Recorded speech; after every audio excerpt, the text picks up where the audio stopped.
ओम नमः शिवाय। श्री शिव पुराण रुद्र संहिता तृतीय खंड अध्याय 2।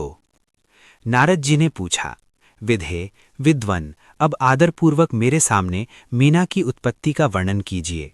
उसे किस प्रकार शाप प्राप्त हुआ था ये कहिए और मेरे संदेह का निवारण कीजिए।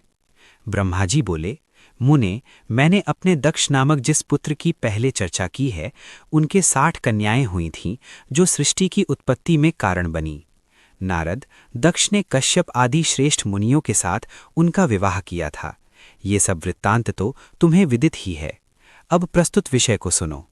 उन कन्याओं में एक स्वधा नाम की कन्या थी जिसका विवाह उन्होंने पितरों के साथ किया।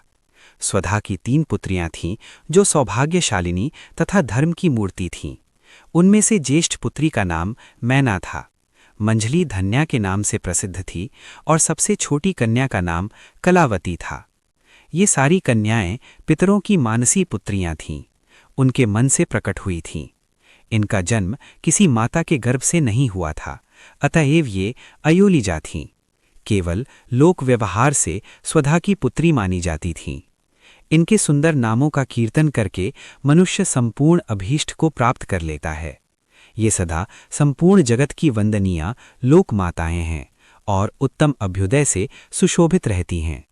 सबकी सब परम योगिनी, ज्ञान निधि तथा तीनों लोकों में सर्वत्र जा सकने वाली हैं।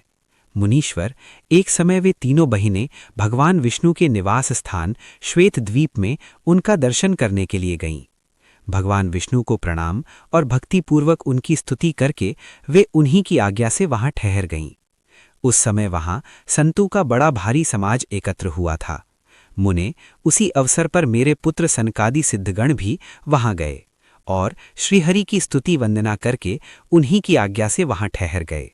सनकादि मुनि देवताओं के आदि पुरुष हैं और संपूर्ण लोकों में वंदित हैं। वे जब वहां आकर खड़े हुए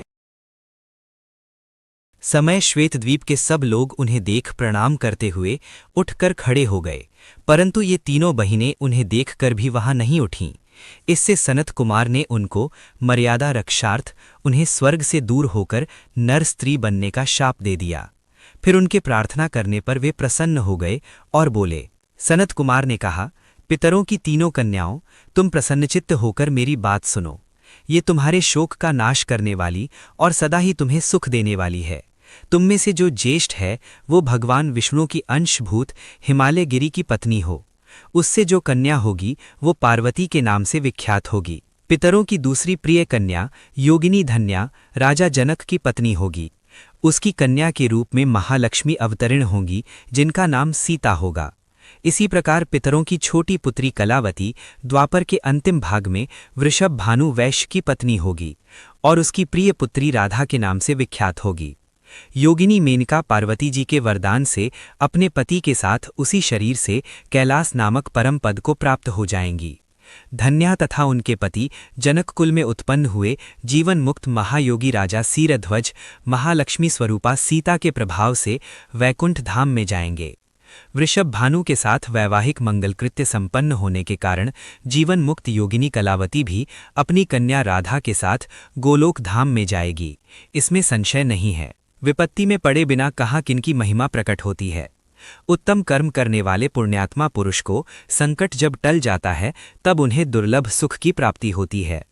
अब तुम लोग प्रसन्नतापूर्वक मेरी दूसरी बात भी सुनो, जो सदा सुख देने वाली है। मीना के पुत्री जगदम्बा पार्वती देवी अत्यंत दुस्सह तप करके भगवान शिव की प्रिय पत्नी बनेंगी।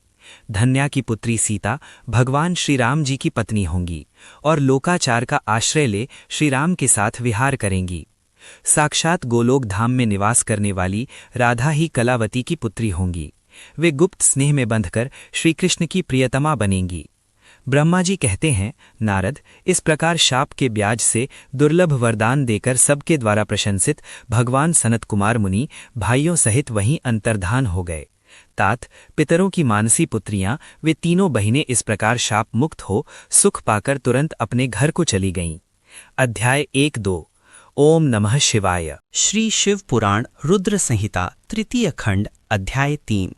देवताओं का हिमालय के पास जाना और उनसे सत्कृत हो उन्हें उमाराधन की विधि बता स्वयं भी एक सुंदर स्थान में जाकर उनकी स्तुति करना। नारद जी बोले, महामते, आपने मेना के पूर्व जन्म की यह शुभ एवं अद्भुत कथा कही है। उनके विवाह का प्रसंग भी मैंने सुन लिया, अब आगे के उत्तम चरित्र का वर्णन कीजिए।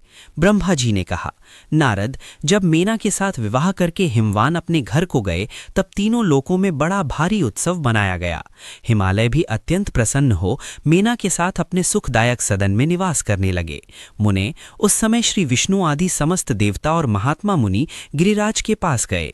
उन सब देवताओं को आया देख महान हिमगिरी ने प्रशंसा पूर्वक उन्हें प्रणाम किया और अपने भाग्य की सराहना करते हुए भक्ति भाव से उन सब का आदर सत्कार किया। हाथ जोड़ मस्तक झुकाकर वे बड़े प्रेम से स्तुति करने को उद्यत हुए।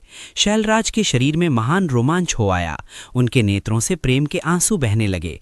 मुने, हिमशैल ने प्रसन्न मन से अत्यंत प्रेम पूर्वक प्रणाम किया और विनीत भाव से खड़े हो श्री विष्णु आदि देवताओं से कहा। हिमाचल बोले, आज मेरा जन्म सफल हो गया, मेरी बड़ी भारी तपस्या सफल हुई, आज मेरा ज्ञान सफल हुआ और आज मेरी सारी क्रियाएं सफल हो गईं। आज मैं धन्य हुआ, मेरी सारी भूमि धन्य हुई, मेरा कुल धन्य हुआ, मेरी स्त्री तथा मेरा सब कुछ धन्य हो गया। इसमें संशय नहीं है, क्योंकि आप सब महान देवता एक साथ मिलकर एक ही समय यहाँ पधारे हैं। मुझे अपना सेवक समझकर प्रसन्नतापूर्वक उचित कार्य के लिए आज्ञा दें। हिमगिरी का यह वचन सुनकर वे सब देवता बड़े प्रसन्न हुए और अपने कार्य की सिद्धि मनाते हुए बोले। देवताओं ने कहा, महाप्राज्ञ हिमाचल, हमारा हितकारक वचन सुनो। हम सब लोग जिस काम के लिए यहाँ आए हैं उसे प्रसन्नतापूर्वक बता रहे हैं। गिरिराज, पहले जो जगदम्बा उमा दक्ष कन्या सती के रूप में प्रकट हुई थीं और रुद्रपली होकर सुदीर्घ काल तक इस भूतल पर क्रीड़ा करती रहीं, वे ही अंबिका सती अपने पिता से अनादर पाकर अपनी प्रतिज्ञा का स्मरण करके यज्ञ में शरीर त्याग अपने परम धाम को पधार गईं। हिमगिरे, वह कथा लोक में विख्यात है और तुम्हें भी विदित है। यदि वे सती पुनः तुम्हारे घर में प्रकट हो जाएं तो देवताओं का महान लाभ हो सकता है। हिमानी कहते हैं, श्री विष्णु आदि देवताओं की ये बात सुनकर गिरिराज हिमालय मन ही मन प्रसन्न हो आदर से झुक गए और बोले, प्रभु, ऐसा हो तो बड़े सौभाग्य की बात है। क्रमशः ओम नमः शिवाय। श्री शिव पुराण रुद्र संहिता तृतीय खंड अध्याय 3। तदनंतर वे देवता उन्हें बड़े आदर से उमा को प्रसन्न करने की विधि बताकर स्वयं सदाशिव पत्नी उमा की शरण में गए। एक सुंदर स्थान में स्थित हो समस्त देवताओं ने जगदम्बा का स्मरण किया और बारंबार प्रणाम करके वे वहां श्रद्धापूर्वक उनकी स्तुति करने लगे। देवता बोले, शिवलोक में निवास करने वाली देवी उमे, जगदम्बे, सदाशिव प्रिये, दुर्गे, महेश्वरी, हम आपको नमस्कार करते हैं। आप पावन शांत स्वरूप श्री शक्ति हैं, परम पावन पुष्टि हैं। अव्यक्त प्रकृति और महत्तत्व ये आपके ही रूप हैं। हम भक्तिपूर्वक आपको नमस्कार करते हैं। आप कल्याणमयी शिवा हैं, आपके हाथ भी कल्याणकारी हैं। आप शुद्ध, स्थूल, सूक्ष्म और सबका परम आश्रय हैं। अंतर्विद्या और सुविद्या से अत्यंत प्रसन्न रहने वाली आप देवी को हम प्रणाम करते हैं। आप श्रद्धा हैं, आप धृति हैं, आप श्री हैं और आप ही सब में व्याप्त रहने वाली देवी हैं। आप ही सूर्य की किरणें हैं और आप ही अपने प्रपंच को प्रकाशित करने वाली हैं। ब्रह्मांड रूप शरीर में और जगत के जीवों में रहकर जो ब्रह्मा से लेकर तृण पर्यंत संपूर्ण जगत की पुष्टि करती हैं, उन आदि देवी को हम नमस्कार करते हैं। आप ही वेदमाता गायत्री हैं, आप ही सावित्री और सरस्वती हैं।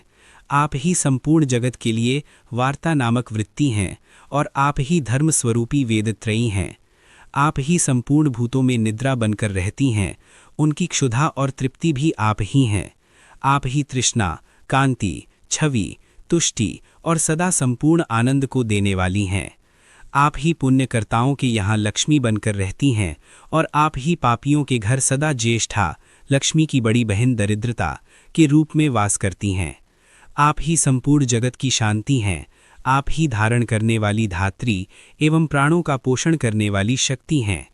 आप ही पांचों भूतों के सार तत्व को प्रकट करने वाली तत्व स्वरूपा हैं। आप ही नीतिज्ञों की नीति तथा व्यवसाय रूपिणी हैं। आप ही सामवेद की गीति हैं। आप ही ग्रंथि हैं। आप ही यजुर्मंत्रों की आहुति हैं। वेद की मात्रा तथा अथर्ववेद की परम गति भी आप ही हैं। जो प्राणियों के नाक, कान, नेत्र, मुख, भुजा, वक्षस्थल और हृदय में धृति रूप से स्थित हो, सदा ही उनके लिए सुख का विस्तार करती हैं।